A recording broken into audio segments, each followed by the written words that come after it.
The stock is going to hit the $2 trillion valuation. They were trading at that magical $2 trillion level. They've reached the $2 trillion, $2.1 trillion. $2 trillion valuation. $2 trillion IPO. If you've come across the Aramco IPO story, you're going to have heard the figure 2 trillion bandied about. But you got to admit, huge that headline number is stunning. MBS has long wanted this goal. The West had told him it was unreasonable, and now he's achieved it. A billion-dollar startup is called a unicorn. So what do you call a company that's worth 2,000 times that? It'd probably help at this point to quantify how much 2 trillion really is. $2 trillion is more than most countries' annual GDP.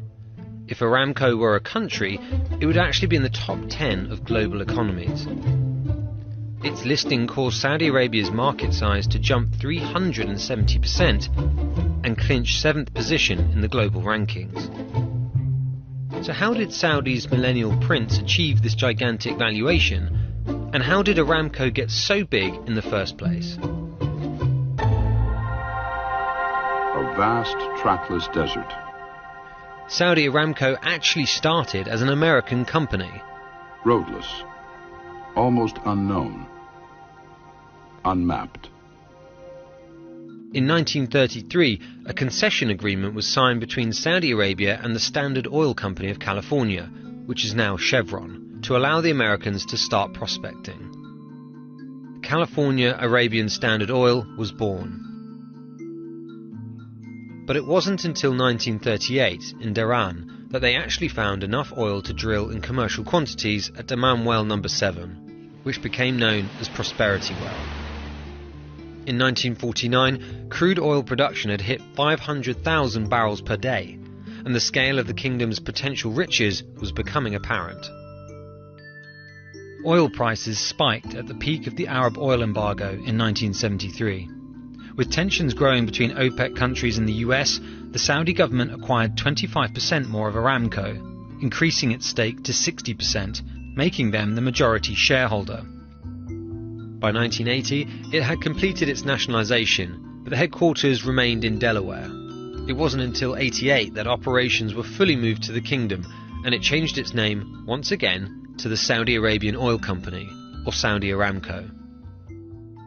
The nationalization of Aramco was very different to every other nationalization that happened, not only in the Middle East, but also in Africa and Latin America. That's Bloomberg's chief energy correspondent, Javier Blas. The company retained a lot of the employees. The only thing that changed was the ownership.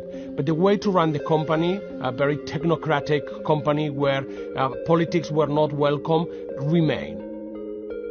In the late 80s, under the leadership of its first Saudi president, Ali Al-Naimi, Saudi Aramco went from just pumping oil to doing it all. It bought up refineries across North America and all through Asia to control the processes involved in converting oil and gas into the finished product. This has made it the most profitable company in the world.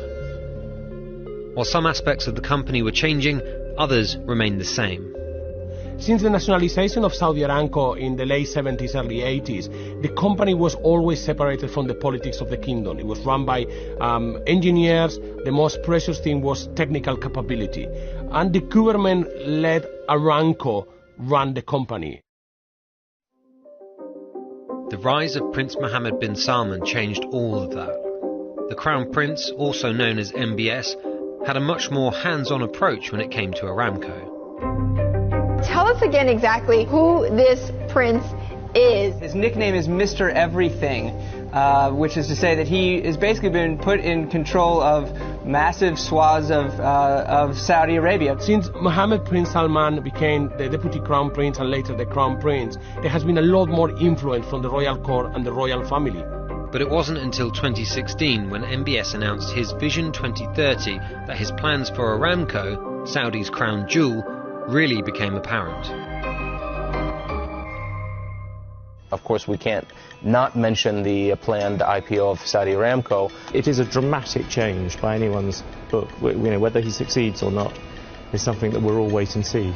The reaction to Prince Mohammed announcement in 2016 of the IPO and the wider program of economic liberalization that is known now as Vision 2030 was received through the world with a lot of enthusiasm. It was a move by